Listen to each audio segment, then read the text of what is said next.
எம்ஜிஆர் தியாகியாக வாழ்ந்துட்டு போயிட்டார். எம்ஜிஆர் படத்தை போடுவதற்கு நீ எம்ஜிஆர் சொல்வதற்கு உனக்கு என்ன தகுதி இருக்குது?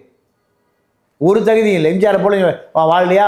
வந்த காசை பூரா இருந்தாலும் இறச்சிட்டே இருப்பார். நீ எத்தனை பேர் கொடுத்த பேனா, பென்சில், ரப்பரு, சிலிண்டர் இதாக உன்னை வாழ வைத்த திரைப்பட தொழிலாளிகளுக்கு இலவச மருத்துவமனை கட்டி வச்சிருக்கியா? இலவச கல்வி கட்டி கொடுத்துருக்கியா? சரி, உனக்கு தீர்மானம் என்ன? நான் வந்தால் இந்த மதுக்கடையை ஒழிச்சிருவேன்னு உன்னால் தெம்பு திராணி இருக்கா தீர்மானம் போடுறதுக்கு? அனைவருக்கும் இலவச கல்வியா? அடிப்படை தேவை தானே தமிழ்நாட்டில். எல்லா சாராய வியாபாரி கார்பரேட்டுகள் பூரா சாராயம் விற்கிறவங்க பூரா கல்வி தந்தையார் எல்லாத்தையும் பிடிங்கிடுவையா? உனக்கு அது கட்ஸ் இருக்கா? இல்லை. அப்போது இலவச மருத்துவமனை, இலவச கல்வி, சாராயத்தை ஒழிச்சிருவேன், சாதியை இதுதாயா தீர்மானம் தமிழ்நாட்டுக்கு? இது பொத்தாம் பொதுவாக போகிற போக்கில் புலம்பிட்டு போவதை இந்த மக்கள் நம்ப மாட்டான்.